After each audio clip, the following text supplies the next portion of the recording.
생중계됩니다. 많은 관심과 시청 부탁드립니다. 세계해양포럼 화이팅!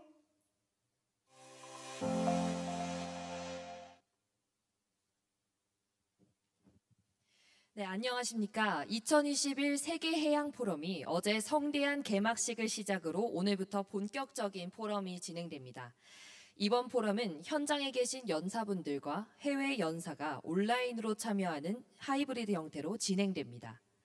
현재 세계해양포럼 홈페이지와 또 유튜브 공식 홈페이지에서 한국어, 영어 각각의 채널로 여러분들과 실시간으로 함께하고 있습니다.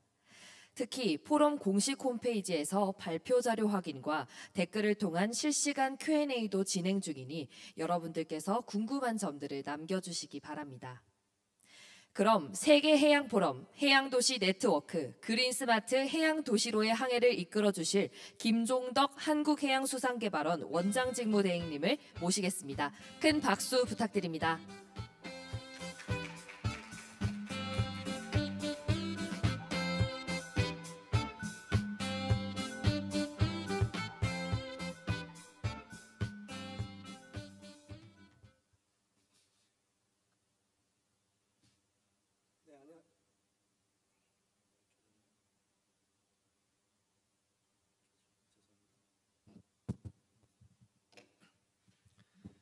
네, 안녕하십니까. 지금 소급받은 한국해양수산개발원 김종덕 원장직무대행입니다. 반갑습니다. 온라인으로 참석해 주신 많은 시청자분께도 각별한 감사의 말씀을 드립니다. 저희 세계해양포럼은 다양한 해양도시와의 교류를 통해 공동과제를 모색하고 탐구하고자 국내외 해양도시 간의 지속적인 연대를 목적으로 해양도시 네트워크 세션을 마련해서 진행해 오고 있습니다. 해양도시 네트워크 세션은 국가 및 지자체 해양정책 수립과 해양도시 외교에 실질적이고 긍정적인 영향을 미치는 교류 플랫폼으로서 수년째 적극 활용하고 있고 네트워크를 구축해 가고 있습니다. 세계 5대 항만을 자랑하는 부산은 이제 4차 산업혁명 시대에 동북아 거점 해양도시 친환경 스마트화를 위한 노력을 공유하는 장의 중심이 되고자 합니다. 글로벌 트렌드를 선도하는 그린 스마트 해양도시를 조성하기 위한 협력 방안을 본 세션에서 나누고자 합니다. 해양도시의 성장과 발전을 관통하는 키워드는 교류, 경쟁, 협력이라고 생각합니다. 문화와 물건 그리고 사람이 교류되고 그 가운데 효율성을 높이기 위한 경쟁 그리고 서로의 발전을 도모해가는 협력을 통해서 대항해 시대 이후 600여 년간 세계는 해양도시의 발전과 더불어 변화해 왔다고 생각하고 있습니다. 우리 부산은 지금 약 280개 전기 항로를 가지고 있고 전 세계 도시와 연결되어 있습니다. 한편 해양도시는 유사한 도전에 직면해 있습니다.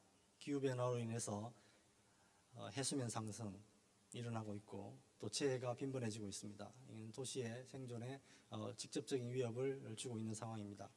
또 수산자원의 변화는 도서도시나 중소도시의 경제활동에 큰 영향을 미치고 있는 상황입니다. 또 글로벌 밸류 체인의 변화는 우리가 최근 경험하고 있습니다만 이 교육 도시에게는 경제 기반을 변화시키는 중요한 요인으로 작동이 되고 있습니다. 더불어서 디지털 4차 산업혁명과 탄소 중립 시대의 도래는 경험하지 못한 그런 길로 해양도시를 끌어가고 있습니다. 이런 차원에서 보면 지금의 시대는 경쟁보다는 교류와 협력이 중요시되는 시점이 아닌가 개인적으로 생각을 하고 있습니다. 오늘 국내외 석학분들을 모시고 이 부분에 대해서 중점적으로 논의를 하게 된 것을 큰 영광으로 생각하고 아주 적절한 시기에 마련된 세션이라고 생각을 하고 있습니다. 자, 그러면 지금부터 바로 발표와 토론에 들어가도록 하겠습니다. 우리 첫 번째 발표자는 동아시아를 기반으로 한 회복력 있고 포용적이며 지속가능한 블루 이코노미의 전환, 동아시아 해양환경협력기구 경험이 주는 교훈이라는 주제로 에이미 건잘레스 해양환경관리협력기구 사무총장님의 발표를 영상으로 보시겠습니다. 영상이 준비되어 있으면 부탁을 드리겠습니다.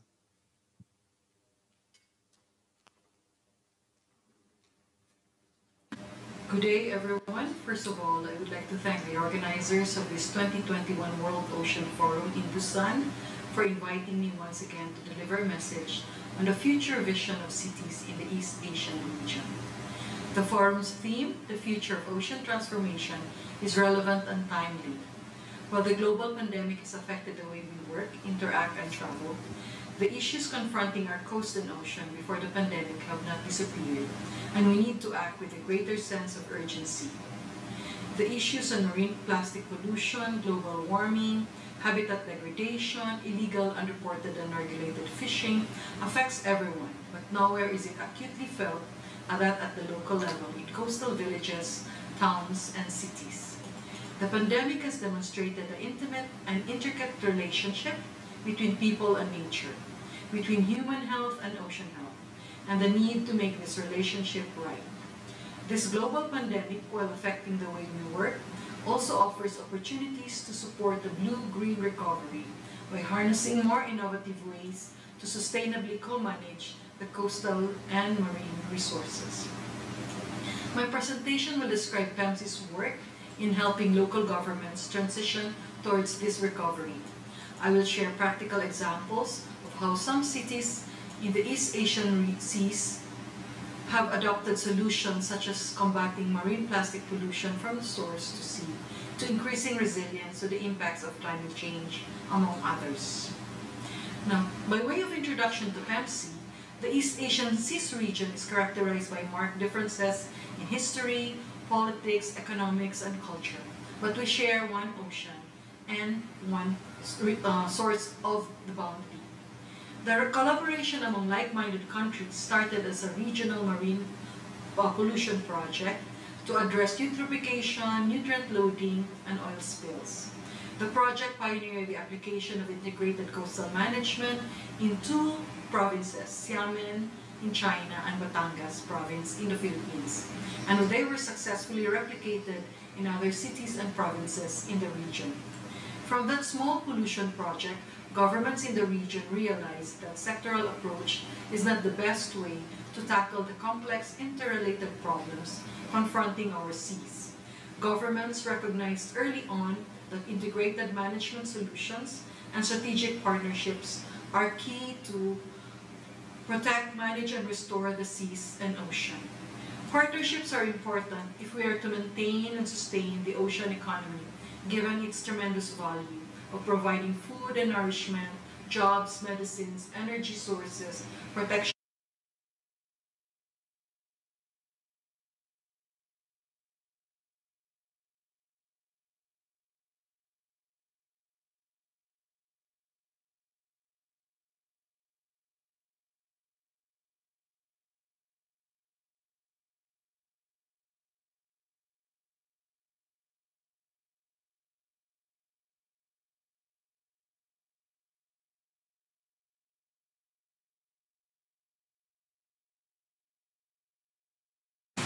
It has a unique operating modality.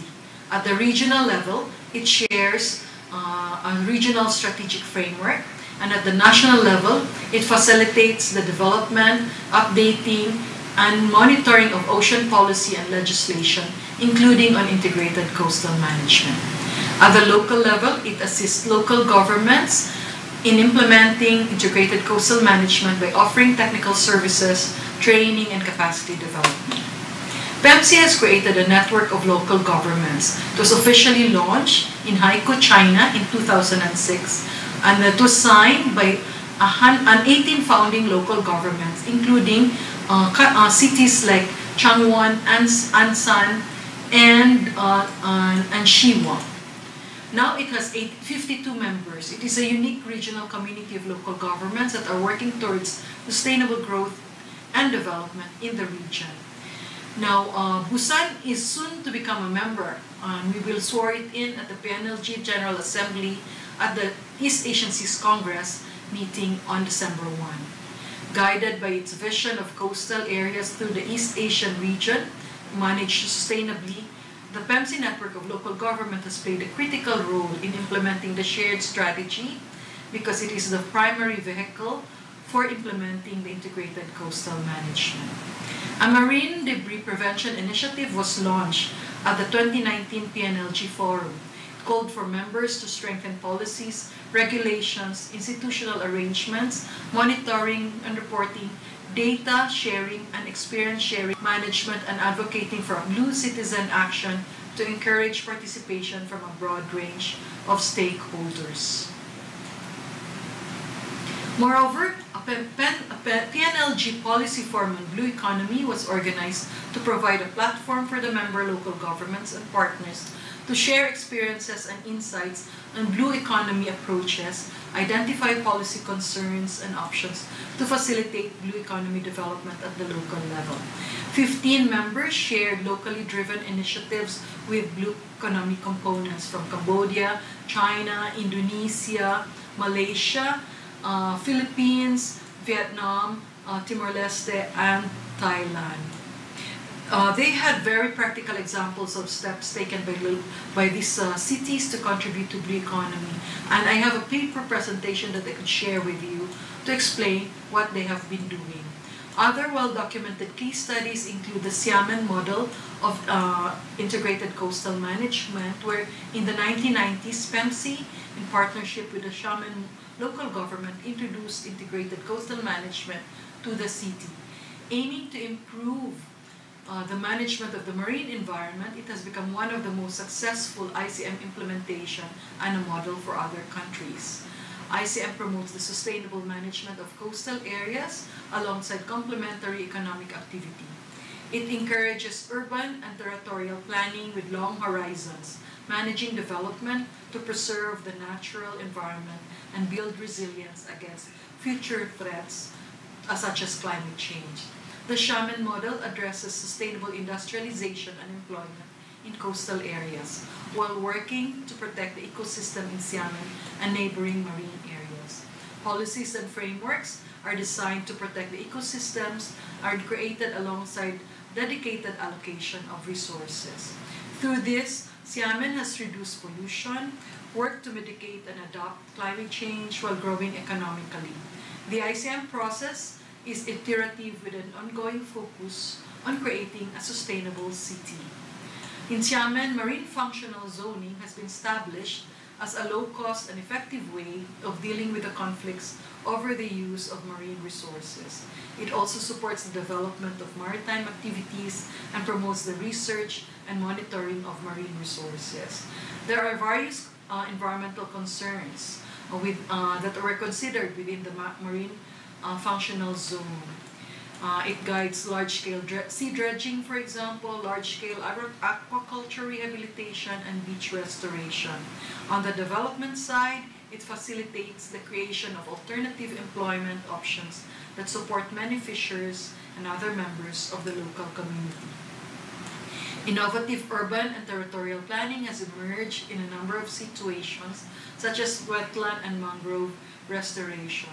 These projects look at ways to contribute to the different areas of improvement, such as sustainable and resilient, and are based on modern technology and scientific findings. The investments made in this project are beneficial to both the long-term stakeholders and the public. The ICM and marine functional zoning plans in Xiamen will continue to be implemented, improved, and shared with other cities to serve as model for improving coastal areas for sustainable development, city planning. Now, there are many lessons learned from its implementation, but they have been able to do this through covering different management aspects in an integrated framework, including having legislation, integrated coordination, scientific and technical support, comprehensive law enforcement, and public participation. Pulling all this together is necessary to ensuring actions that are taken are successful and sustainable. A multi-coordinating mechanism was also created within the city to organize regular meetings between the marine departments and facilitate the resolution of some conflicts and issues on ocean governance. A panel of experts on coastal planning and development and ecological and marine protection is regularly consulted, and there has been some dedicated match by administrative tasks for marine functional zoning implementation. Public support and involvement are also critical. Research findings and sustainability initiatives are widely publicized through media to improve public awareness. Now, this is a continuing process. It has been since 1996 to date, so it has been almost 3 decades of work, and they're constantly and continually sharing their knowledge and building capacity to maintain and enhance the effectiveness of coastal management into the future. There are 2 other cases, coastal tourism in Da Nang, Vietnam, which promotes a win-win situation for achieving conservation, economic, and social goals. In the interest of time, I'm not going to talk about this case study, but I will talk about the Singapore Green Plan to 2030. Singapore's Green Plan 2030 aims to advance the country's national agenda on sustainable development and strengthen their ongoing efforts to fulfill the country's obligations under the Paris Agreement and support the achievement of the SDGs. The 5 key pillars include city in nature, where Singapore will infuse greenery into the built environment and plant more than 1 million trees across the country. Energy reset is another component. In 2021, Singapore will complete one of the world's largest floating solar farms at one of its reservoirs. When ready, this farm will be sufficient to power all the local waterworks in the country, and therefore in the process make Singapore one of the first countries in the world to accomplish this feat. Another component is sustainable living, where they are going to implement zero waste master plan and close the 3 major waste loops of electronics, plastics, and food by applying circular economy approaches. The 4th one is on green economy, which intends to harness sustainability as the new cornerstone or engine for economic growth and job creation. Singapore, for example, will facilitate the first ship to contain liquefied natural gas bunkering operations in Asia. In addition, a fully automated and electrified new port is in the works for operation in 2040. Lastly, Resilient Future is the theme where Singapore intends to leverage science and technology to help build the country's climate change resilience and ensure food security. Examples of this would include adopting nature-based solutions to protect coastal ecosystems and locally and sustainably producing 30% of the country's nutritional needs. There are many common elements from among these experiences. They would include having strong and committed local leaders and champions. They need not be the local mayor or chief executives. They could be empowered environmental managers. Second would be to have integrated planning to achieve optimal outcomes and ensure balance between short-term and long-term priorities. Integrated coastal management is also important to achieve sustainable coast and marine development. Resources to fund and implement the plan, of course, as well as policies and resources that are formalized or institutionalized so that it won't be subject to political changes. Access to technical resources from universities and PEMC is important to help develop the plan and also to help provide the data through baseline studies and monitoring of such studies.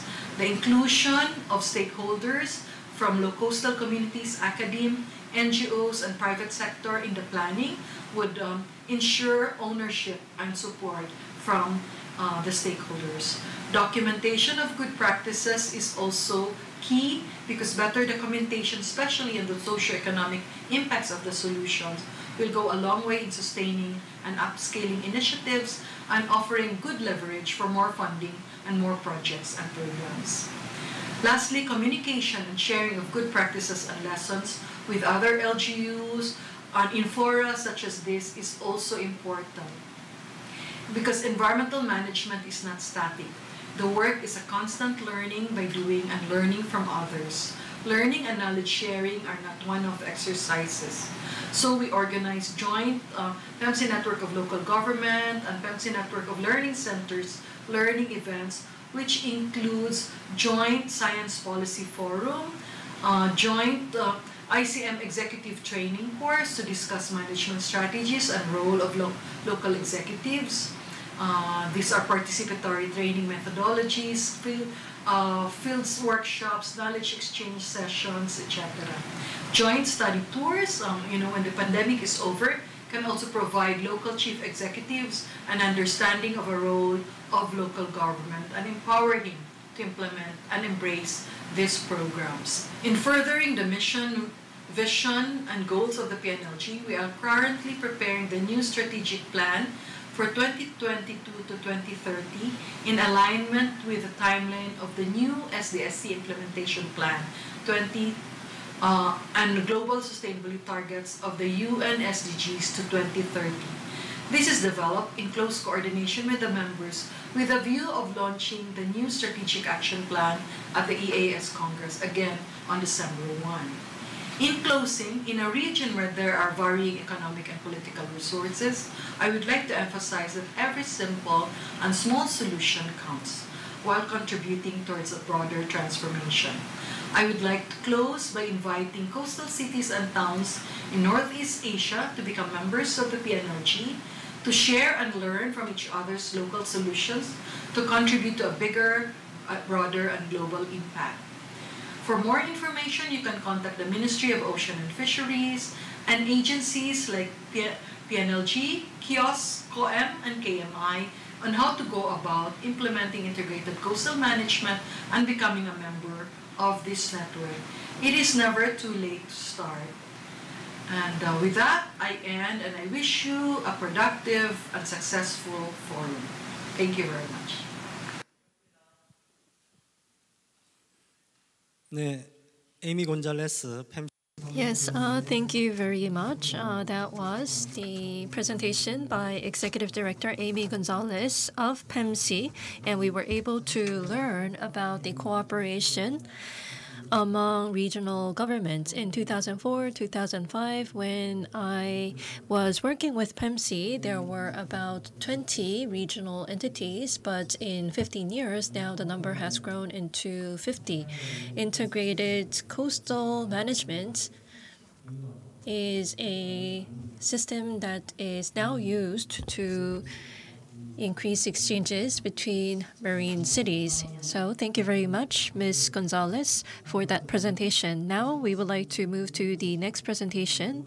The next presentation is by Mr. Wang Xiaojing, Head of Strategic Planning Department of Ningbo City. His presentation is on ideas and path for Ningbo to promote the construction of Blue Smart Ocean. With that, I would like to now invite Mr. Wang. 各位领导、各位专家。 Good morning, ladies and gentlemen. First of all, I would like to thank the organizers for inviting me and to address the audience. It's a great honor to join you here. So I am representing Ningbo Institute of Oceanography today, and the theme of my presentation today is Ideas and Path for Ningbo to promote the construction of Blue Smart Ocean. Today, I will be touching upon three parts. First is development foundation, second, general thoughts and goals, and third, key policy measures. So these are the key three items that I will be talking about today. First of all, this is the location of Ningbo. Ningbo is located in the east coast of the Pacific Ocean at the middle of the coastline of the Chinese mainland and the southern wing of the Yangtze Delta. It's a coastal port city born and thriving by the sea. About 7,000 years ago, Ningbo already understood the importance of ocean, and Ningbo was able to create a stellar ocean or marine culture. And especially from the Tang Dynasty, Ningbo was able to serve as an important international port. And along with Guangzhou and Changzhou, today it's one of the representative marine cities. It also has sufficient and ample marine resources. And there are three key oceans, Hangzhou, Shangshan, and Sanmen Bay. And the area is 8,356 square kilometers, and the coastline length is 1,678 kilometers, and there are 611 islands. Especially, there are sufficient fish resources in the coast. There are 182 species of fish, for example. Based on those infrastructure and resources advantages of Ningbo, Ningbo aims to become one of the world-class ports. So, building upon its resources and infrastructure, the aim is to develop a modern marine industrial system, and there are 6 key targets. Number 1 is to become the world-class port. First of all, we have Zhoushan Port, and it is a modern port. Zhoushan Port for 12 years have been serving as the #1 cargo handling port for the world. In 2020, the container throughput has reached 28.72 million TEUs, ranking number 3 in the world. It is also connected to more than 600 ports in the world with a total of 281 routes. Briefly, I'd like to share with you a short video.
So, as you have seen in the video, you were able to witness for yourselves how developed Ningbo ports are.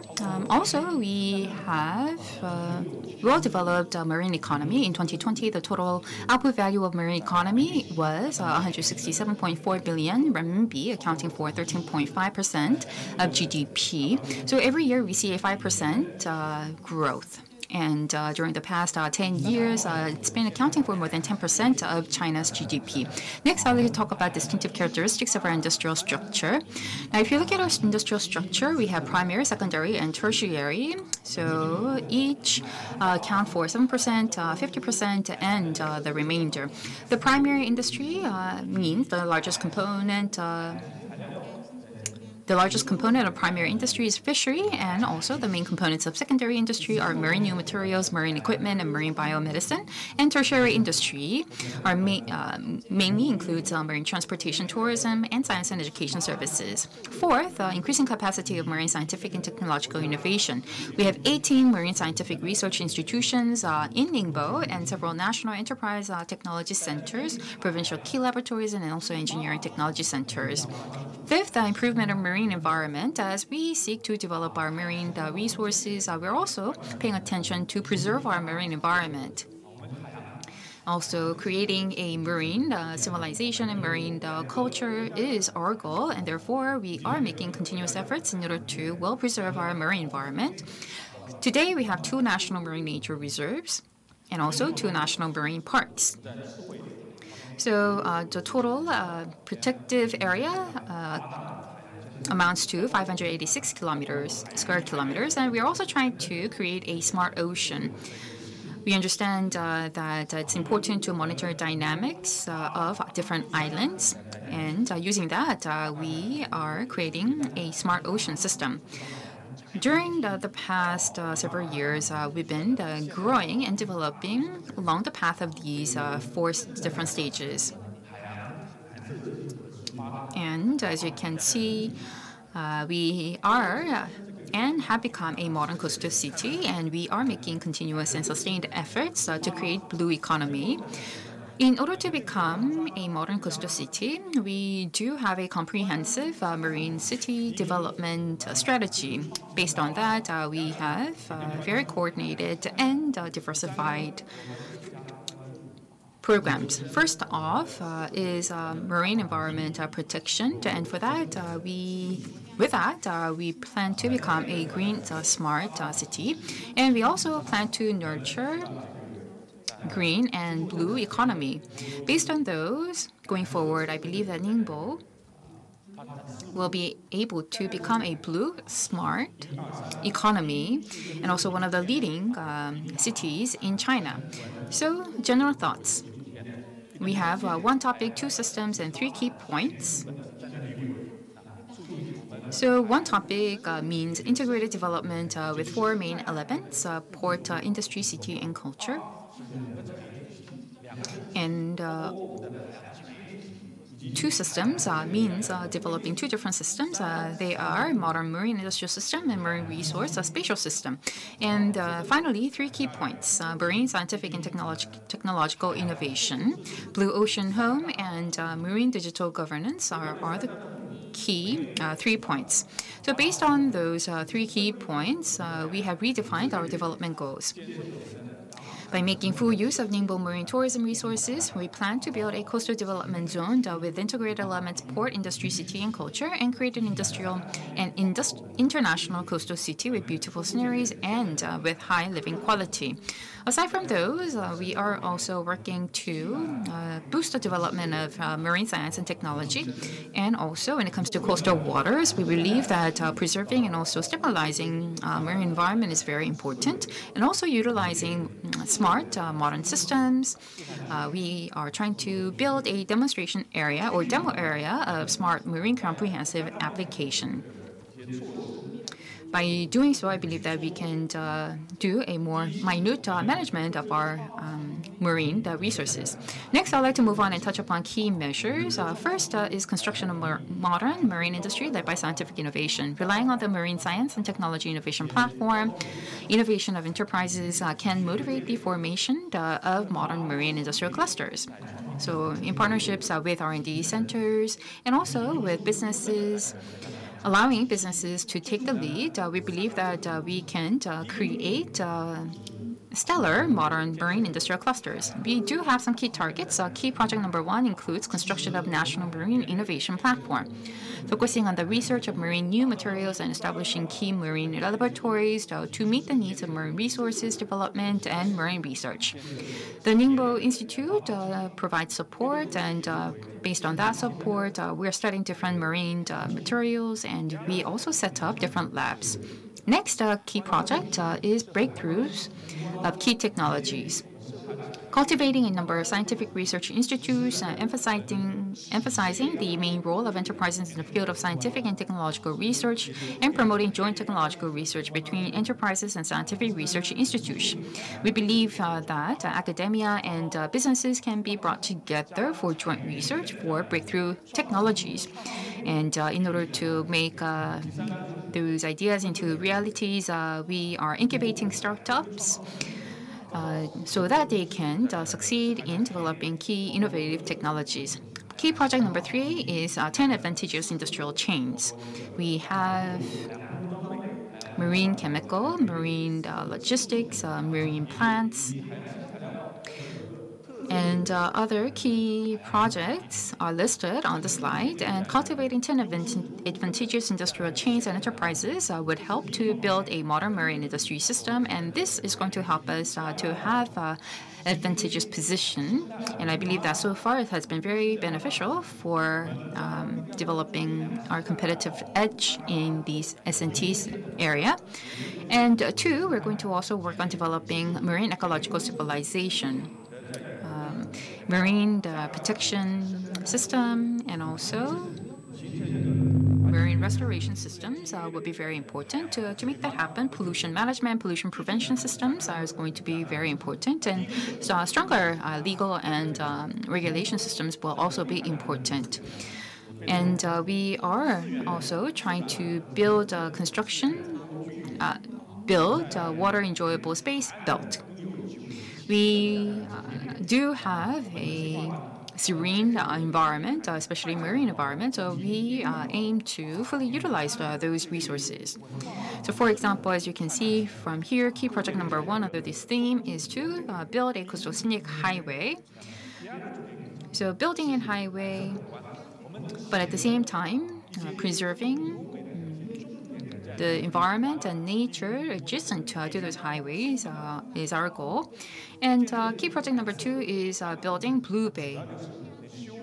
So our goal is to restore and revive the coastal infrastructure. And key project number 3 is marine pollution control. Going forward, we're going to focus our resources and attention so that pollution will be prevented from leaking into our ocean. We're going to have a strict management system in place to prevent pollution reaching the ocean.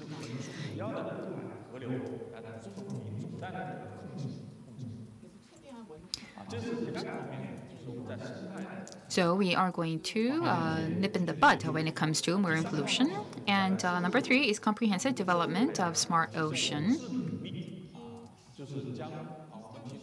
Using digital technologies, we are going to make sure pollution prevention.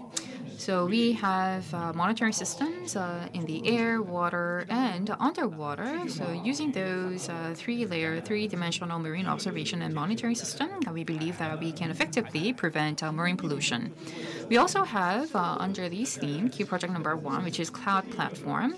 So using this cloud platform, which is a marine information system, we believe that we can share information regarding ocean and better analyze data related to the marine environment. And key project number 2 is Smart Port. So it will have autonomous and controllable automated container terminals, intelligent port machinery equipment, and operating systems. On the right-hand side, you can see unmanned trucks and also intelligent tally. Key project number 3 is Smart Plus Industry. So this is about utilizing smart technologies and applying to various marine-related industries using, for example, fisheries and marine minerals. By doing so, we believe that we can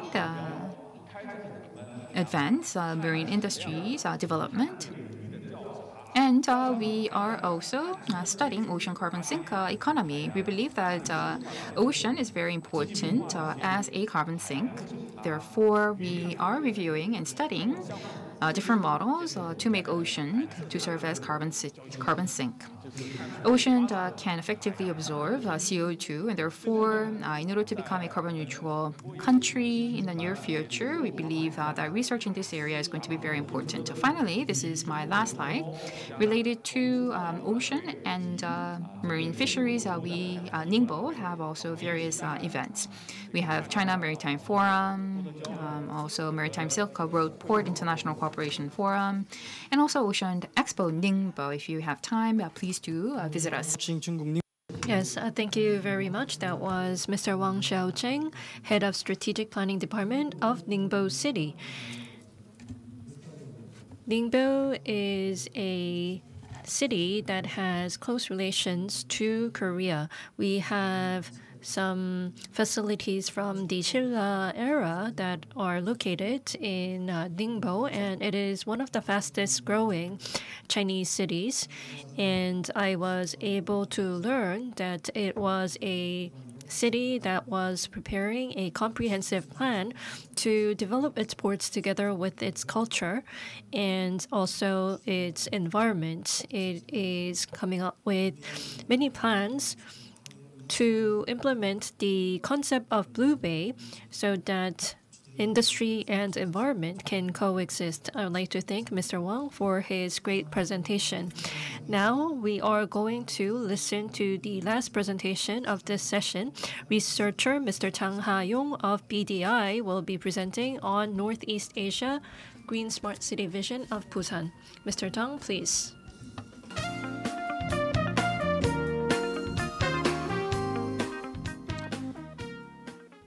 예, Good morning, ladies and gentlemen. As was introduced, I am from BDI, and my name is Ha Yong-jang. It's a great honor to address the audience here today.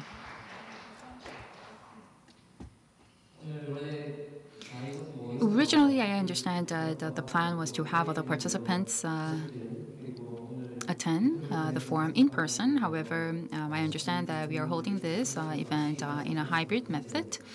I understand that many participants are also joining us online, but because of the COVID-19 pandemic, it's very unfortunate that we were only able to have only limited participants in person today, but still, using various methods, it's still very honor of mine to address many participants. Earlier, we were able to learn about the city visions of PEMC and also Ningbo. Likewise, Busan also has many smart city visions. Just as you have heard from earlier presentations, Busan also has different policies in place to make Busan a smart and green city.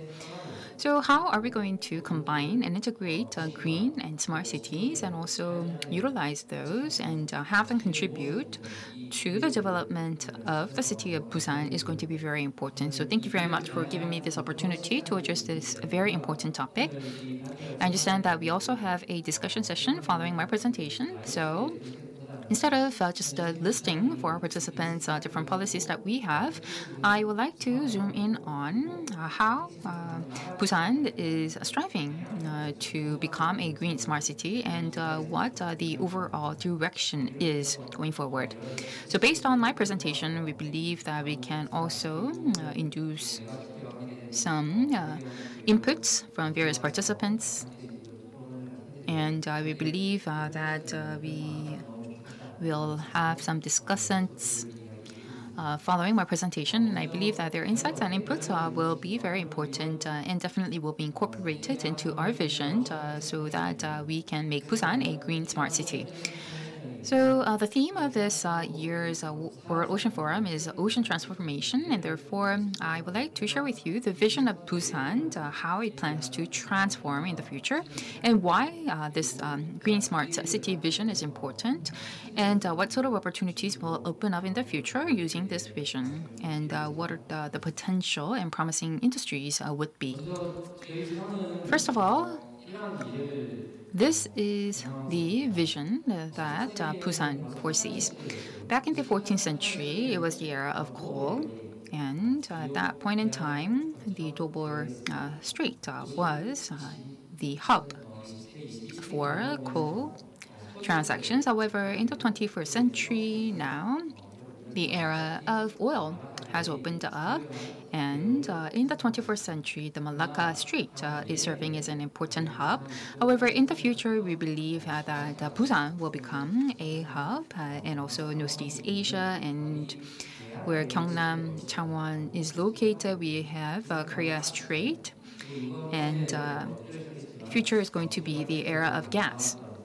Yesterday, we heard from the keynote address that the future is going to be the era of North Sea. And if that is the case, I believe that the Korea Strait is going to serve as an important hub. Already, if you look at the East Asia region, it accounts for 26% of the world's GDP and also accounts for 22% of global population. And inclusive of Ningbo and other nearby cities, we believe that we already have emerged as a hub when it comes to container throughput. So we have a lot of vessel traffic and also container throughput. And I think that countries and different cities started considering what the impact of those increased container and vessel throughput means for these cities. Well, the more vessels and the more cargo throughput we have, the more pollutants and more harmful and dangerous pollutants we will have. Also the trucks and also inland transportation modalities to carry the cargoes from the seas to the inland will also result in many environmental challenges. We understand the structural problem. So we at BDI focused on these issues. Last year, we have conducted various research projects, and especially from vessels and also ports, we wanted to understand what sort of pollutants are generated. We do have a lot of papers that we were able to draft based on our research, simply because of these vessels and cargoes, we were able to identify that a lot of pollutants are being generated and are causing danger and risks to the nearby cities. And as you can see from the tables and also photos, they show how much pollutants are being created and emitted from various sources in different ports, especially from trucks. Especially aged trucks of more than 5 years emit a lot of pollutants. So the more developed marine industry we have, the more risks the residents in the coastal cities will have to bear with. Not only Busan, but we also have Ulsan and other coastal cities, and the industries there, and also pollution emissions from there were found to also cause health risks for its and nearby residents. So I believe that green smart vision is not a choice anymore. I believe that it's essential vision that we have to realize. So Busan, based on that understanding, created a vision, the first to the future green smart city Busan. We have 6 key targets, and amongst those, low carbon green city and AI-based smart city are the themes that are relevant to green smart city. So using green and smart as the 2 important keywords, we are undertaking various initiatives to turn Busan into a green smart city. So at the outset, I did share with you different initiatives and projects that Busan is undertaking, but because of time constraints, I will not be able to share them all. Instead, I'm going to focus on green, the theme of green and smart, and in that context, where and in which industries Busan is focusing on. In order to turn the city into a green city, you need more than just a physical infrastructure. I believe that you have to transform you have to have energy transition. In the past, our ports, our bays focused on coal and fossil fuels. And of course, at the central government, we're also implementing different measures to become carbon neutral. And just like our vision of Busan, we are also trying to achieve that clean energy transition, especially hydrogen. Towards the end, I will be talking more about it, but we are going to become a marine hydrogen port city in the future. And also, in order to become a smart city, not only green, but a smart city, I believe that we need more than just a cutting-edge technology and smart technology. I think we need more than just smart and innovative technologies. I believe that we need connectivity. We need to connect different cities, and also we need to connect different infrastructures and bays and ports in the city of Busan. As you are aware, we are trying to become a smart city, and at the central government level, it's also trying to push Busan to become a smart city. Just like Ningbo, China, Busan is also trying to build a smart port. And based on that, green smart port city is the basic direction that we are trying to move forward to. Now, a green smart marine city is not something that a city alone can achieve. So in order to become a green and smart city, as you can see from the bottom of the slide, we need collaboration and partnerships. So Busan, Ulsan, and Changwon and other cities in Gyeongnam would need to come together in order to build a mega smart green city. And we also have Gadokdo new airport. And if we can combine that too, then I believe that we can have a momentum to successfully build a global green smart marine city here in Busan. We also have 2030 World Expo coming up. So we are hosting this World Expo is our number one priority at the moment. I believe that it means more than just a global event and becoming a hub or host of a global event. We believe that it can serve as a milestone for the city of Busan to actually transition into a green smart city. So port, inland, and marine transportation would need to come together. So we are trying to build a tri-port system in order to propel Busan into a green smart marine city. So allow me to elaborate on those. So again, our goal is to collaborate with the cities of Busan, Ulsan, and Gyeongnam. So in the near future, we are going to set up dedicated departments and divisions, and we have the relevant legal frameworks ready. So Busan, Ulsan, and other cities in Gyeongnam area would need to come together to become or build a mega city. They are closely located, and we believe that using hydrogen and making use of the different merits and advantages of each city, we believe that we can build a mega smart green city. And we can utilize different strengths and maximize synergy effect.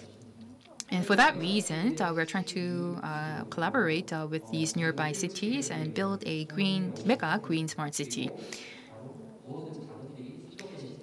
Currently, 50% of the resources, the infrastructure, the people are focused in Seoul, but making or developing this mega green smart marine city here would help to diffuse that concentration. And each and every city has their own merits and characteristics. And again, I think that Busan alone will not be able to successfully become a green smart city. So as President Moon Jae-in recently said, in order to become a mega city, I think that Busan needs to collaborate with nearby cities and also collaborate with other cities in the Northeast Asian region. And we believe that this would open up a lot of opportunities for Busan as well. And I believe that one of the pillars would be Gadokdo New Port. Again, in this area, in this region, we are trying to build a new port, and we have already a legislation passed. The reason why we need this Gadokdo new port is because in order to have this mega city, mega smart green marine city, we need relevant infrastructure, and we believe that we need to have the right tri-port. Using conventional infrastructure is not going to help us to become a mega city. So we need air transportation, relevant air transportation and air infrastructure. I understand that we are in the process of developing and preparing detailed plans, but we believe that eco-friendly fuels, for example, hydrogen, will be used in this new port. So creating genuinely the tri-port. And using that as an infrastructure, we believe that the cities in the region will be able to attract many investments. So all in all, we believe that it will be able to have a production effect of 88 trillion won, added value 37 trillion won, and 530,000 new jobs will be created. And also, in order to host that 2030 Global Expo, we need the relevant infrastructure, and Gadokdo New Port is an inevitable part of that. And as I mentioned earlier, this is the 2030 Busan World Expo. Again, this World Expo is going to be very important, and the potential host is going to be very important. We have Busan here, and we also have North Port, Busan.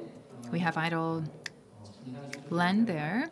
So using latest technologies, our goal is to turn that into green smart marine city. And by hosting Busan World Expo in 2030, I believe that it can serve as a milestone to turn and transform Busan into a green smart mega marine city. I understand that this expo is going to serve as a cornerstone for that occasion. I understand that if we had many participants from overseas cities and countries, then we could have called for their support for Busan's hosting of this 2030 World Expo, but unfortunately, we were not able to do so because of COVID-19. But please do understand that in order to turn Busan into a mega green smart city, this 2030 World Expo is going to be very important. So we look forward to your many interest and support for Busan to host this upcoming expo. Next, I'd like to move on and talk about some key projects. And energy self-sufficient K Green Port project is the first thing that comes to my mind. So again, this is going to be a new port using hydrogen as fuel, and the nearby adjacent city will also be connected using hydrogen. The data sharing is going to be also done. So again, this is the type of cutting-edge green smart city that we envision for the city of Busan. Again, I believe that we need more than just an eco-friendly fuel. For Busan, Ulsan, and Gyeongnam, we would need to use marine resources to produce hydrogen, store, and also utilize hydrogen. And as we study Mega City project, although we have a lot of human resources and financial resources focused in Seoul, one thing that is not available in Seoul would be ocean. Ocean is something that Busan has in bounty, and going forward, I believe that Busan has to utilize its ocean and also its port infrastructure. So going forward, we're going to use hydrogen to completely transform our ports and bays, and using hydrogen, we believe that we will be able to transform our city. And also to make Busan a smart city, as I mentioned earlier, we believe we need smart port and smart city. Those two things need to be combined. On the left-hand side, you can see what sort of smart city that we envision. At the end of the day, we mean smart transportation, smart safety, smart living, smart energy, and smart tourism. So these are the key 5 areas where we plan to apply the concept of smartness. So in the western part of the city, we plan to build a smart global city in the metropolitan area. The smart city, urban regeneration is something that we plan to have. And also in the eastern part, our goal is to build a global reference smart city. Going forward, in order to become a green smart city, I believe that we have to connect our smart port infrastructure.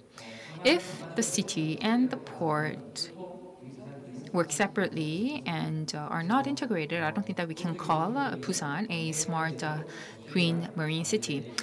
On the right-hand side, you see a project that was undertaken by KMI. So it talks us about how important smart port is for creating a smart city. So again, smart city and smart port city need to be integrated in order to turn Busan into a green smart port city.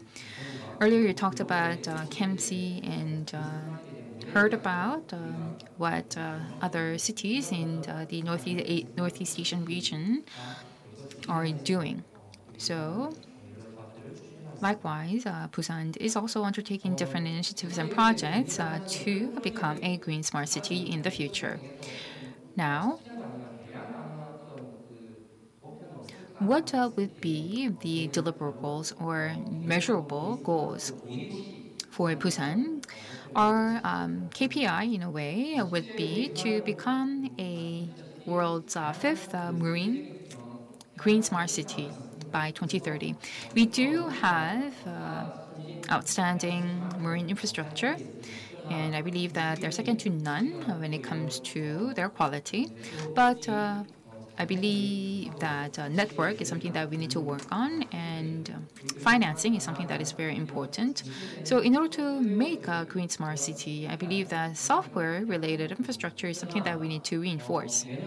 However, according to Manon, it's a global research agency, and they actually share in every 2 years their study results. As of 2019, Busan actually ranked 12th,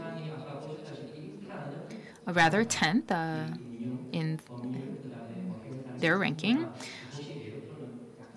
So when it comes to shipping center and also urban attractiveness, I think that we do see some and would require some improvements. But I believe that marine and also derivative financing hub and attracting shipping companies and other enterprises going forward would help to boost Busan's ranking in the future. And our goal is, as a measurable element, to become number 5th in the future by 2030. I believe that various values and effects will be created once this goal of creating global smart green city by 2030 is achieved. I know that much has to be done going forward, and there's much more to this project. However, because of time constraint, I would like to wrap here. Thank you. 네, 우리 장하용 박 Yes, thank you very much, Dr. Chang, for that presentation. The Dover Strait and the Korean Strait and the Malacca Strait, you have given a very interesting description about the relations between these straits. And I hope that Korea can serve as a major port city in the future as well. With the development of the North Port and the holding of the World Expo and the establishment of the new port, I believe that Busan will become the most dynamic port city of the world. Especially, I think the recent initiatives to create a mega port city in Busan would be able to also help Busan city's growth into a marine port city. And I hope that all the efforts to make Busan greener and smarter will contribute to Busan's growth. We have listened to 3 presentations, and we are going to take a 10-minute break to set up the stage. And then we're going to resume with the panel discussion in 10 minutes. Thank you.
팬데믹이 일으킨 대전환, 새로운 도약을 준비해야 할 바로 지금.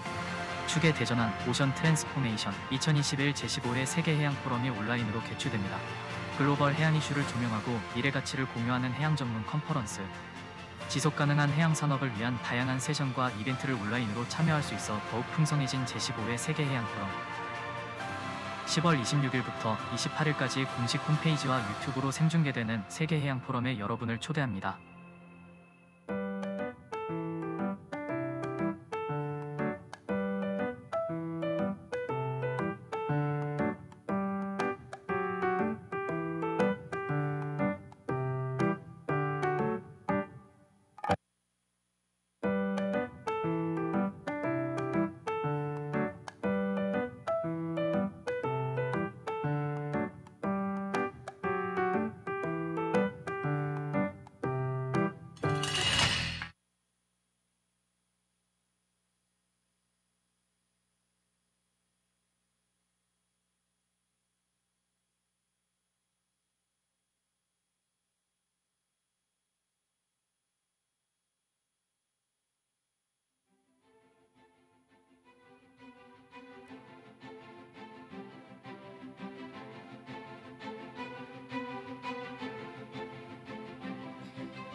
네, 잠시 후 토론이 진행될 예정.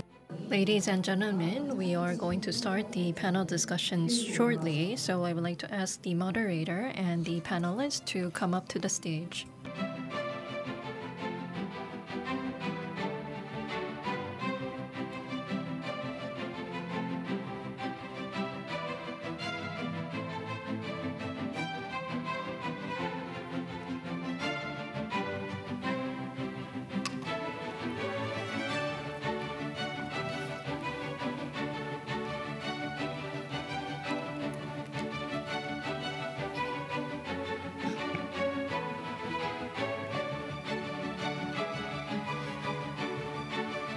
네, 이제 본격적. Now we are going to start the panel discussion. I would like to now pass on the mic to Mr. Kim Jong-duk, Acting President of KMI, who will be moderating this session. Thank you very much. We have listened to 3 presentations which were quite interesting and useful. In the panel discussion session, we have 4 panelists. First, we have Mr. Park Byung-ju, who is the head of Department of Smart City and Transportation of Gyeongnam Institute. Online, we have Mr. Oh Jae-ryong, chair of the technical session of PEMC. Nice to meet you, Dr. Oh. We also have Mr. Chung Soo-hyun, Research Fellow at Changwon Research Institute. We also have Professor Cho Sang-yeon of Dongi University. We are going to proceed with the panel discussion in the order that I just introduced. After listening to the panelist discussion, we're going to also ask some questions or entertain some questions from Dr. Wang Xiaocheng, who is joining us online, and also from Dr. Chang. And if there are any questions that our speakers can answer, we will also give the opportunities to the speakers to answer the questions. And also, all the audience, you can also leave comments on Green Smart City using the comments. Now, I would like to pass on the mic to Mr. Park. Yes, thank you very much. My name is Park Byung-ju. I am from the Gyeongnam Institute.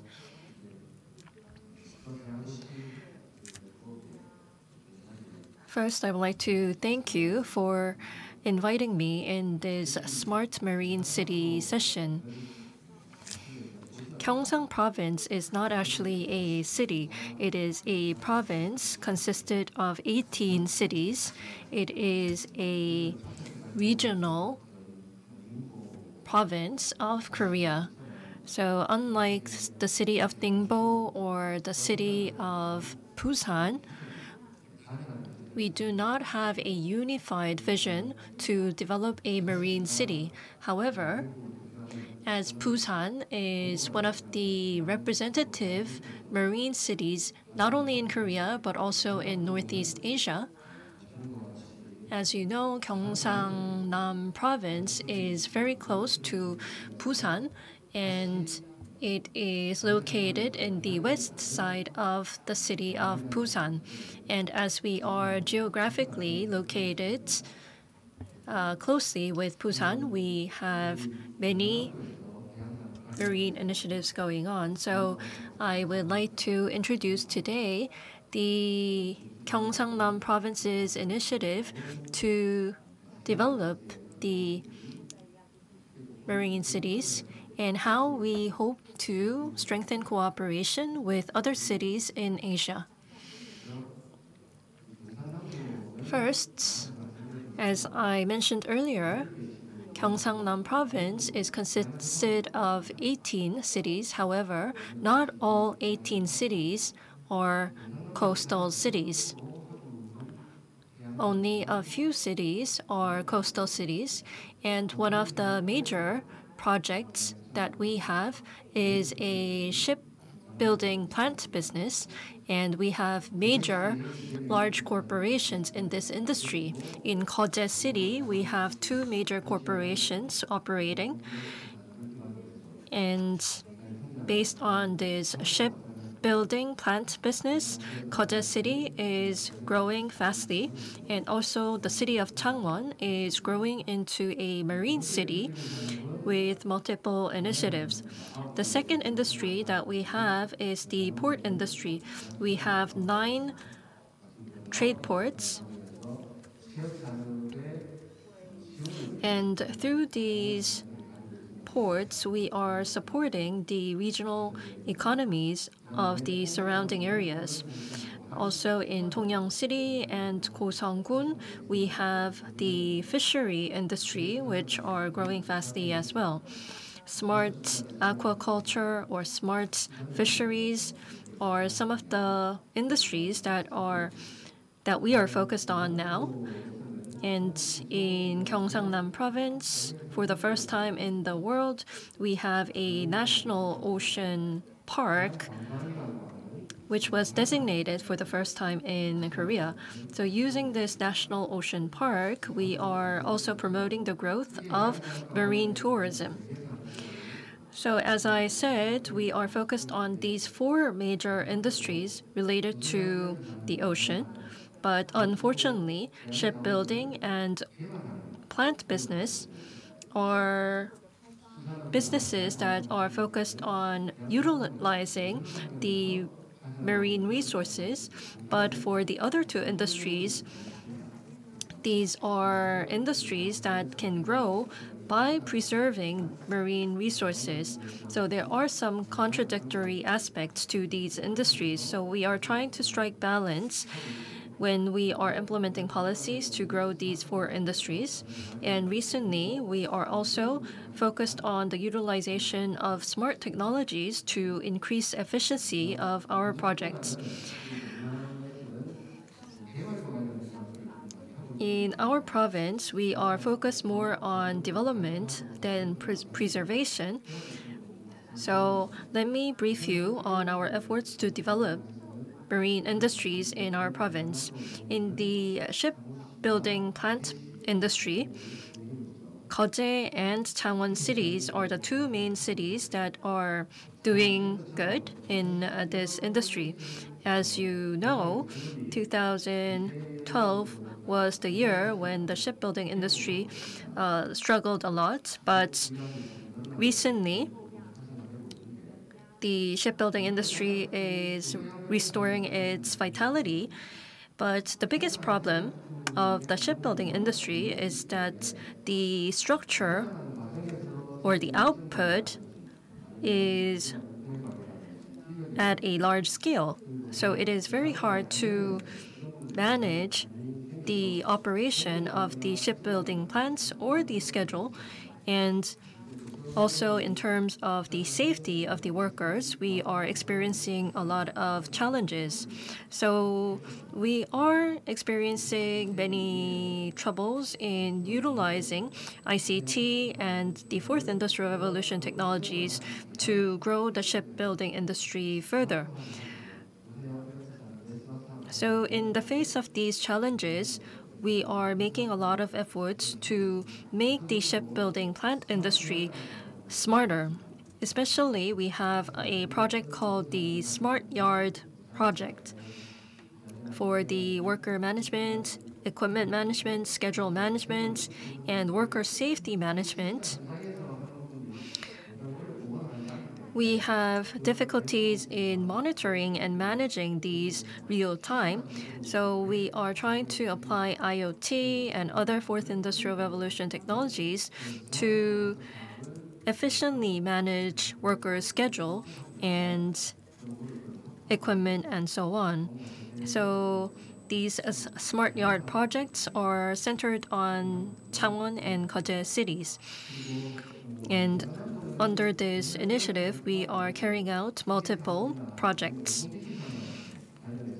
And for mechanical projects and the transportation equipment projects, we have many relevant companies in the Gyeongsangnam province. We also have a representative from Changwon today, but we have a smart industrial complex establishment project going on in Changwon. And through this, we are going to develop this industry in a more sophisticated way. And especially,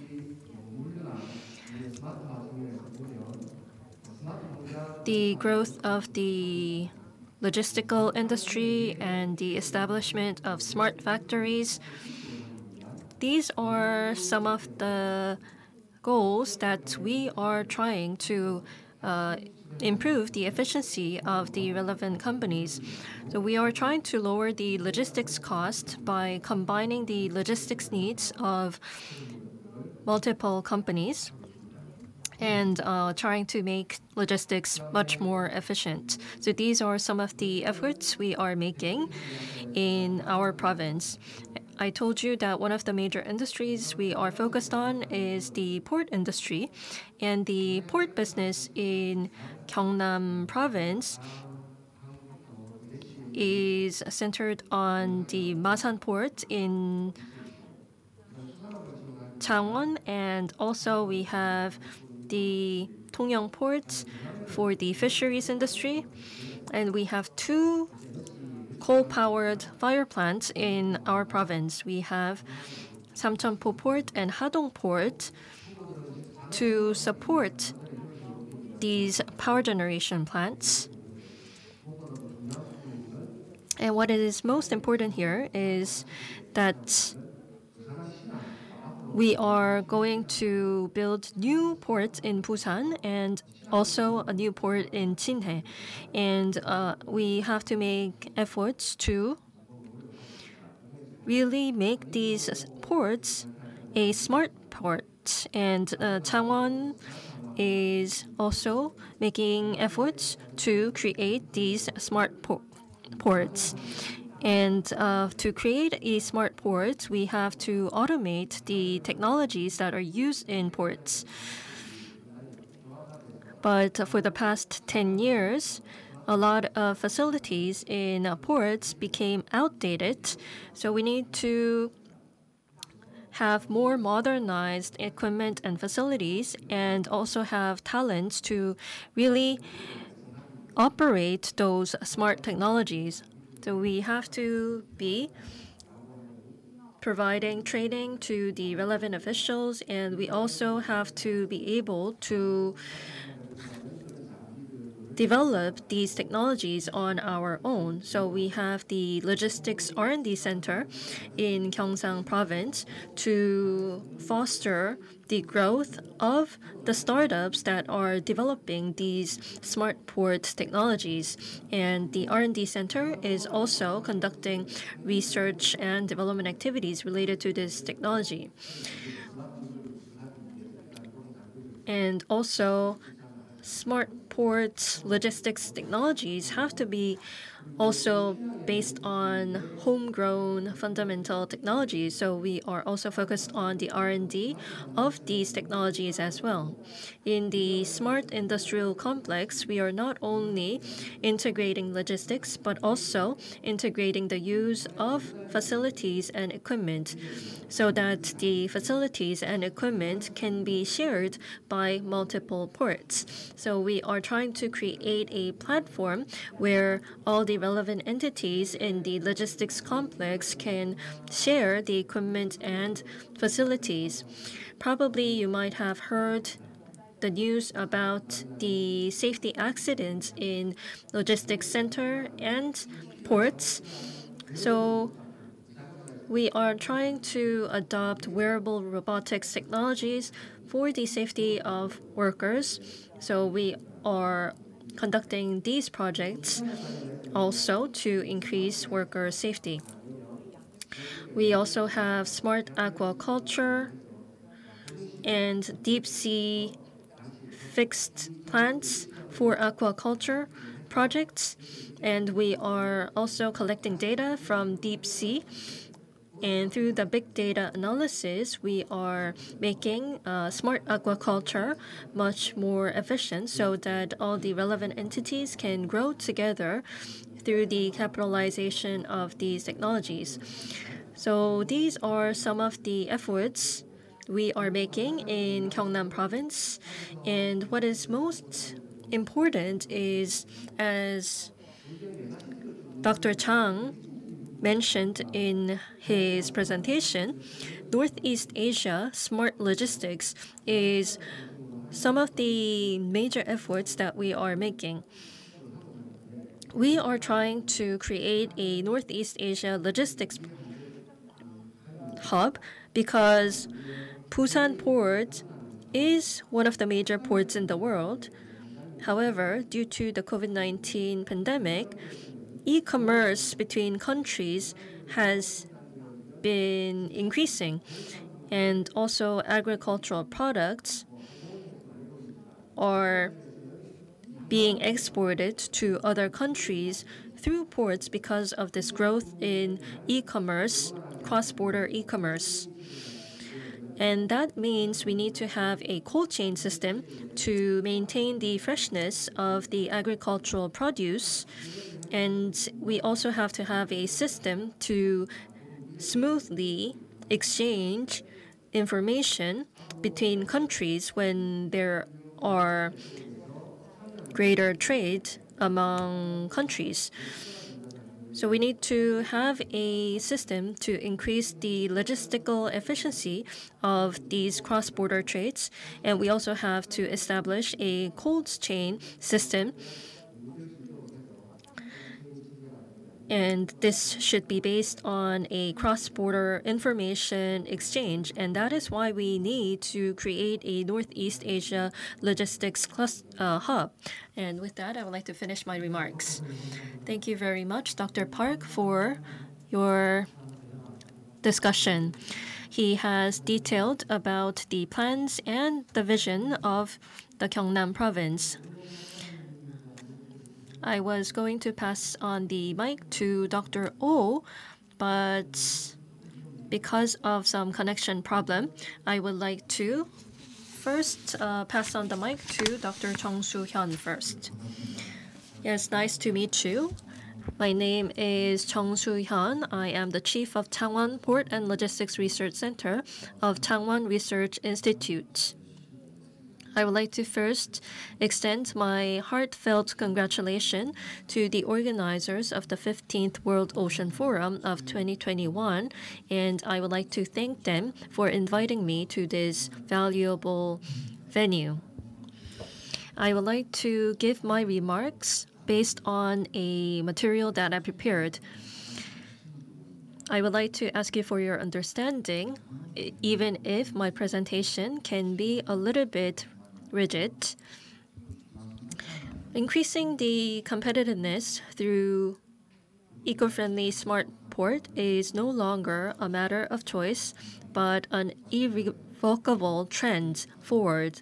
And to create these eco-friendly smart cities, we need to achieve harmony and promote cooperation among ports and cities. And the role of cities will become more important in the future. Dr. Chang Ha-yong made a presentation based on a deep contemplation about the role of Busan City, and he also laid out the direction forward. And I think this also has a big implication on the city of Changwon, where I live. Probably some of you might have hard time linking keywords such as port and marine city with the city of Changwon. It is true that compared to other cities like Busan and Incheon, Changwon's profile as a marine city was relatively low. However, Changwon has 3 trade ports, including Masan Port, Jinhae Port, and the new port. And we are going to create the largest port in Korea, the Jinhae New Port, soon in our city. So I believe that the potential to grow as a marine city is the highest in Changwon compared to any other cities in Korea. So I would like to introduce Changwon's efforts to become a green smart marine city given this opportunity. So the city of Changwon is focused on this concept of port city, and we are channeling efforts in realizing this vision of transforming into a port city through our policies, and we are trying to maximize the positive impacts of ports on cities and minimize the negative impacts of ports on cities as much as possible through the implementation of relevant policies. I think hearing the presentations of today, most of the speakers have focused on the positive impact of ports on cities with an optimistic view. However, I think the negative side effects must be considered too. So we are assessing the environmental impact of ports on surrounding cities, and also we are preparing policies to minimize the negative side effects of ports on the city. Of course, a broader discourse on the relations between port and city and a big picture on the relation between port and city have to be considered. We also need to clarify the role of cities as it is closely linked to the lives of the residents of the surrounding area. For a marine city to have real ownership over green smart ports, I think these are some of the important issues that we have to consider. The sustainability of ports can be achieved only through the appropriate roles of ports and cities, and also the harmonization between ports and cities. We believe that the issue of achieving economic efficiency of ports and improving the lives of marine city residents are both important issues that we need to really take interest in. So in this regard, the city of Changwon is making efforts to realize our vision of creating a green smart port and also to grow into a marine city. And I hope that we can have much more opportunities to introduce Changwon's efforts in this regard. And I hope that we can have discussion about how cities like Changwon, Busan, and Incheon can contribute to the creation of green smart ports through collaboration. So I think Dr. Park Byung-ju has already introduced some of the efforts made by our province, so I focused on the efforts that we are making in Changwon City regarding the Green Smart Port. So I would like to finish my remarks here. Yes, thank you very much, Dr. Chung Soo-hyun. Dr. Chung Soo-hyun has introduced the vision of Changwon City, and Changwon City is going to be designated as a special city by the Korean government next year. And we have Dr. Oh online. So Dr. Oh, are you ready? Please turn on your mic. Please unmute yourself and start your presentation.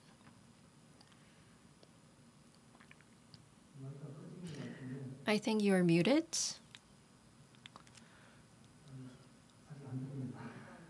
We can't hear you yet. Okay, then I'll give Dr. Oh a bit more time to be prepared, and I would like to now move on to Professor Cho Sang-hyun from Dongi University. Professor Cho, please. 그러면 오히려 조금 잘 된 것 같습니다. 순서상으로. 일단 뭐 오늘 발표된 내용들을 가지고 제가 조금 Yes, thank you very much for this opportunity. Well, with regard to PEMC,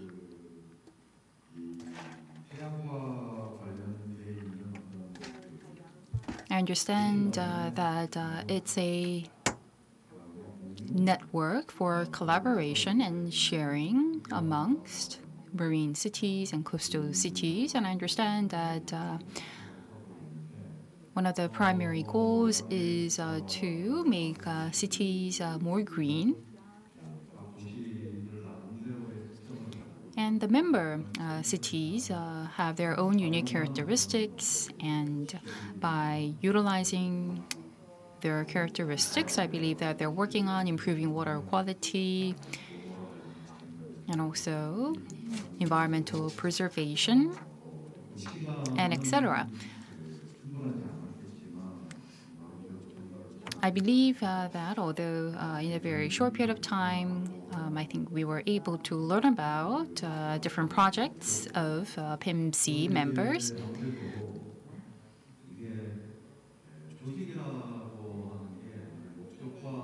Now, when it comes to an organization, we need to understand their objectives and also deliverables, and sharing those deliverables and outcomes is going to be very important when it's a green, smart, and marine cities.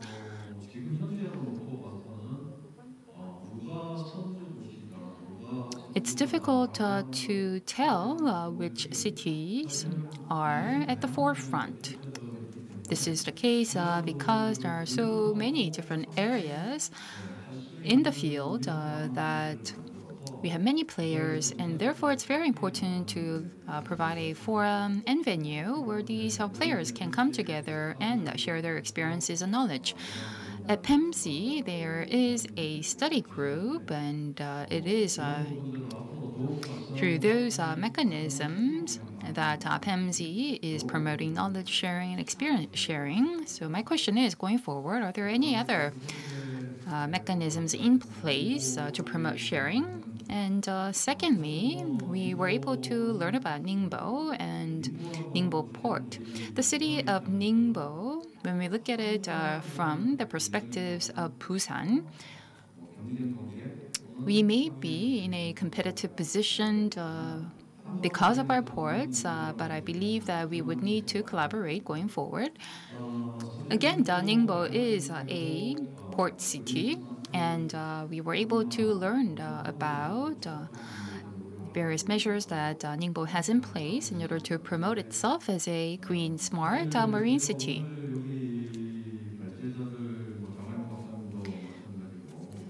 Just like Dr. Chang and Mr. Park and Mr. Chong, our panel discussants, they also share their thoughts and insights from policy standpoint.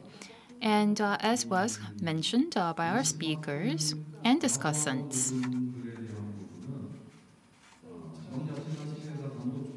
I believe that transforming a city into a green smart city is going to require more than the efforts of a single city. Therefore, I believe that local government has to work in partnership with the central government, and also local governments would need to come together and collaborate. They may have different merits and advantages and strengths, so they would need to figure out what characteristics and merits that they're going to put forward to maximize synergy effects. Unfortunately, yes, some of the cities work in silo, but I believe that municipal governments, they have their own leadership, and I believe that using that leadership, they can bring together different cities, departments, and divisions together for joint collaborative projects. Therefore, as our speaker from PEMC said, I believe collaboration, partnerships are critical. So my question for Ningbo is this. You have your urban and city policies, and how were you able to integrate that with your marine policies? So that's question number one for our speaker from Ningbo. And we also heard from BDI, Mr. Chang. And Dr. Zhang talked about how the plan is to turn Busan into a hydrogen-based city. We don't have anyone from Ulsan today, but if we have somebody here representing Ulsan, then we could have heard about its hydrogen policy, and we could have thought about how we can combine the hydrogen policy of Busan with that of Ulsan. So that was a big question mark for me, integration. Also, another question that I had was that just like other marine and coastal cities in the world, for Busan, I believe that logistics is very important. Also, at the same time, we have fisheries industries that have been very important for many years for the city. So in creating a smart green city, I think that we need to also consider those traditional and conventional existing industries like fisheries. So if there is any policy that Busan has in mind for those conventional industries and integrating them into the future agenda of Busan, please do share with us. Also, when we use the term smart, the first thing that comes to my mind is how much of data do we have and how safely are we managing those data? So I think that big data is a very key issue. We need to effectively and safely manage big data, and only then I believe that we can prepare smart policies. I understand that the city of Busan is making all out efforts to that end, but when it comes to all smart-related policies, I believe that cities around the world would need to think about effectively and safely managing relevant data. The theme of the session is Green Smart City and our journey towards Green Smart City. So with that, I would like to wrap up my discussion. Thank you. Yes, Dr. Cho, thank you very much. I think Dr. Cho has given questions to all the three speakers, but we do not have Executive Director Amy connected online. So I would like to ask Mr. Oh, who is also from PEMC, to answer that question. Yes, now can you hear me? Yes, sorry for that inconvenience. Because I had some troubles with my laptop, I couldn't hear the comments by other panelists.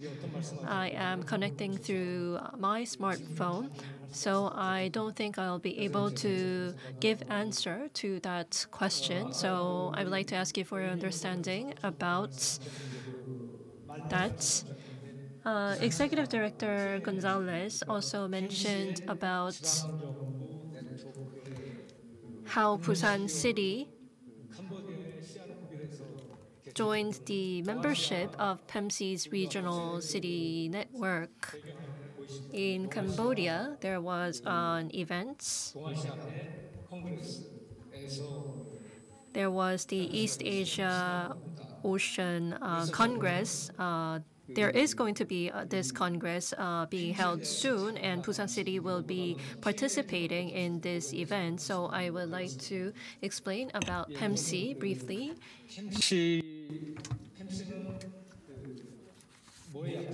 So PEMC is an acronym for Partnership in Environmental Management for the Seas of East Asia. So in Korean, it literally means a network for partnership for the Seas of Asia. We have Korea, Japan, China, and also North Korea taking part in this network. So in total, we have 11 countries taking part as a partner. So they are country or state partners. And we also have KMI, and also Korea Marine Management Agency taking part, and in Japan, the UK, Norway Water Management Agency. So all these 19 or so non-governmental partners are also members of PEMC. Next, I would like to move on and briefly talk about PEMC's key activities. Seawater rise, also ecosystem, biodiversity reductions, and also water quality degradation, and also water management inland and offshore, and also sustainable development of coast and marine resources, field studies and technology transfer sessions between developing and developed countries, human resources and talent development. So these are the PEMC's key projects. Furthermore, coastal environment preservation, and also sustainable mechanism development and implementation would also be included. We also have PNLG, or PEMC Network of Local Governments. So I'd like to also touch upon this organization. PNLG is the very first Northeast Asian coastal management, integrated coastal management program implementation framework. They use different processes in order to develop and implement ICM, or integrated coastal management. PNLG was incepted in 2009, and we have government stakeholders, and they contribute to technology transfer and knowledge transfer. Member local governments also take turns to do study tours, and they also have annual Congress meetings, and they do so in order to benchmark each other and also share their experiences and knowledge. By improving coastal governance, the aim is to provide concrete social, environmental, and economical benefits for the participating local governments.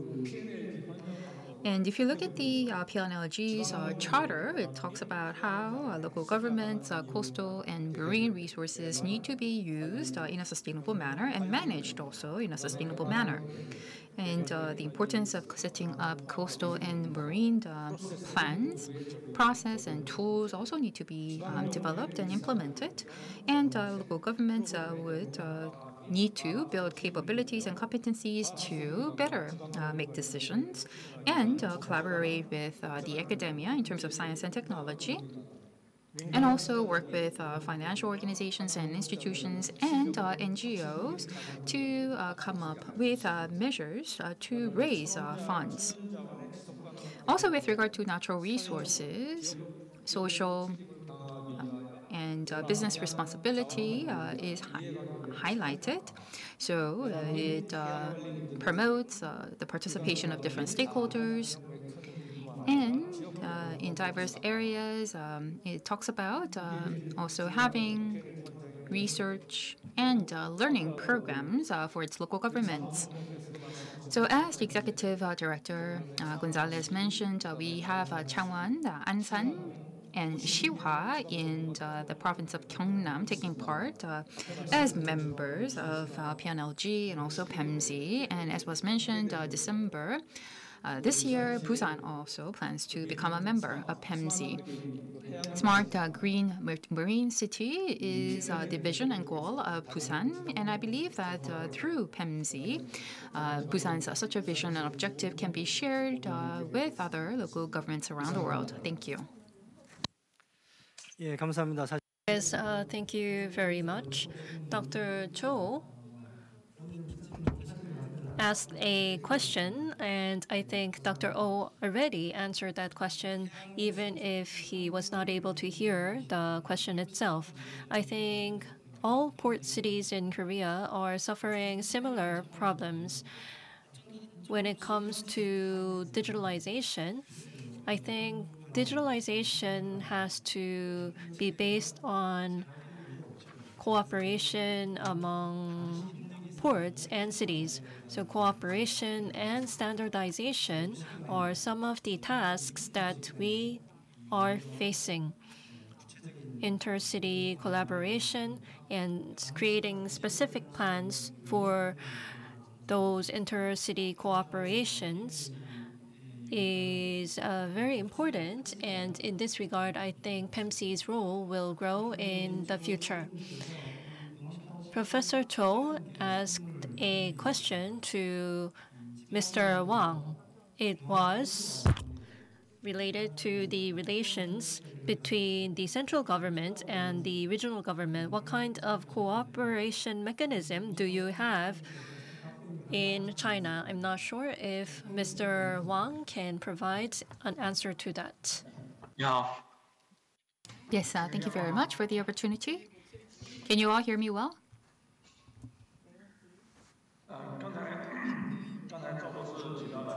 Yes, Dr. Cho, I believe, asked a very good question. It talked about central government policies and also local government policies, and especially how marine policies are interconnected. He wanted to hear about Ningbo's case.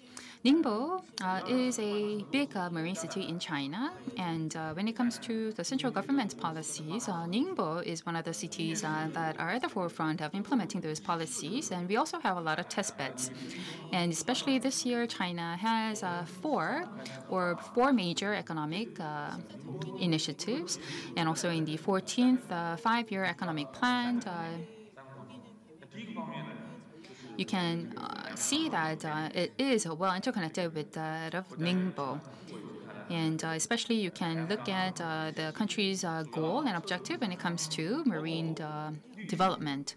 When it comes to marine ports, green, smart, and safety. These are the three key words. And I believe that the central government and Ningbo's policies are interconnected over those three key words. So how is Ningbo doing when it comes to all those three important key areas? When it comes to smart port, our goal is to build well-advanced smart ports. Again, the air logistics, and marine shipping. We plan to introduce smart technology so that we can build upon our competitiveness. And second, we call it logistics pathway.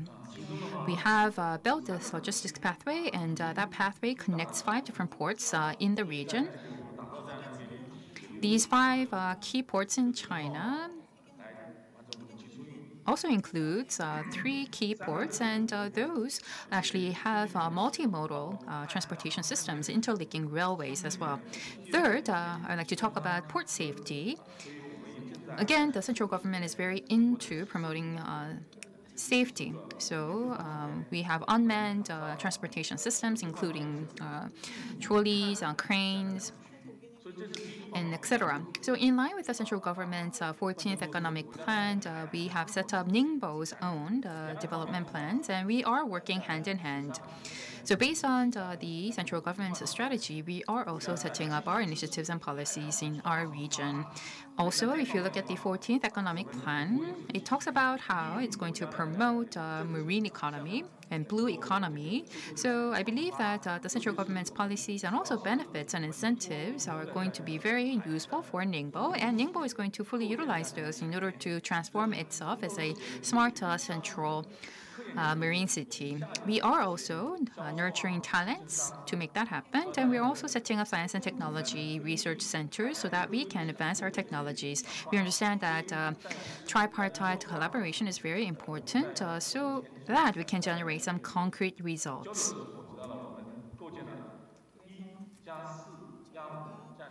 All in all, to become a modern marine infrastructure city, and we believe that we need to have cutting-edge technologies and science, and only then I believe that we can build competitiveness of Ningbo. Again, we are going to introduce and implement the central government's key strategies and also sharpen our competitiveness so that we can become a competitive marine player in the world. And also, we have in Ningbo a advanced marine test bed. So as we try to build a blue economy and also blue marine economy, I believe that having that test bed in Ningbo is going to serve as a very important learning opportunity.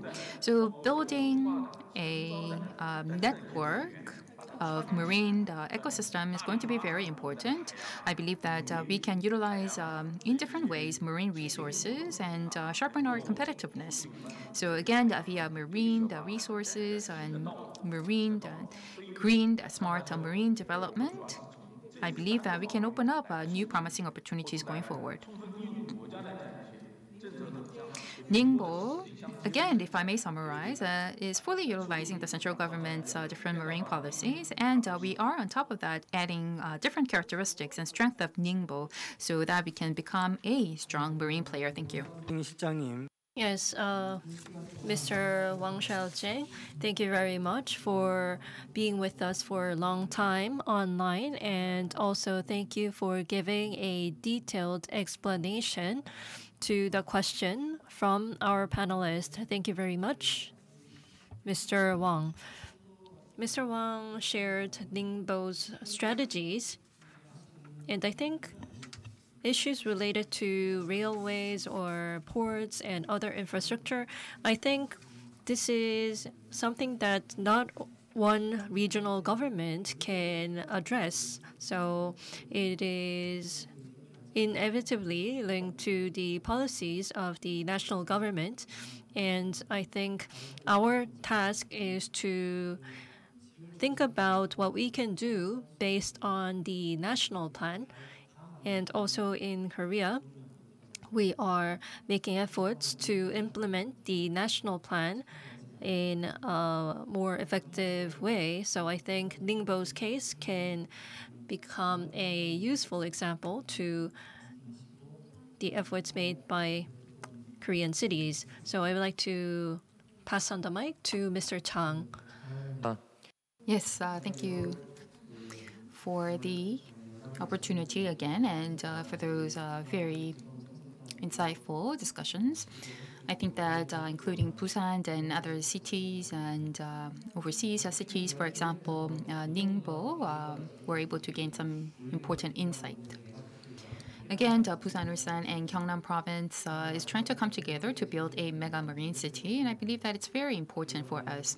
What Ningbo is doing is also very relevant for us as well. So we do have many green and smart policies in place. So how are we going to apply to that city level and share that with other cities? we actually invited over city representatives from Ulsan to this event, but at the last minute he was not able to join us today and share some insights. But anyways, I understand that in order to have hydrogen, I believe that we need to have different cities come on board. We need to maximize our merits and also minimize our demerits in order to become mega smart green city. And I think that economy of scale is very important, and therefore that Bulgyeong or Busan Ulsan Gyeongnam province partnership is going to be very important. Next year, first half, we plan to build the relevant organizational structure to make that vision into a reality. We are in the process of reviewing different elements for that. So we will do our best so that once we have the outline ready for that Bulgyeong or Busan Ulsan Gyeongnam province partnership, I believe that we can generate some tangible benefits. And Busan is going to do its best to serve as a central or pivotal role in that partnership. For the citizens of Busan and also for the people of Korea, we hope to share with them some concrete results of this partnership. Thank you. Yes, Dr. Jung, thank you very much. I think we are running up of time, so I would like to say that we won't be able to have a Q&A session. But if you have any question, you can leave your question using our website, and we will deliver your questions to the relevant speakers. So I would like to ask you for your active participation. So with that, we would like to conclude the Marine City Network session. I would like to thank all the speakers, panelists, and the audience joining us online and offline. Thank you very much, and I would like to now pass on the mic to the facilitator.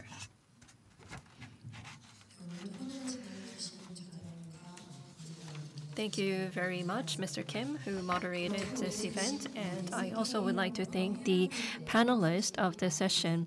Now we are wrapping up this Marine City Network session, and we have lunch prepared on the 42nd floor of this building. So please enjoy your lunch, and we will be back in 1 o'clock.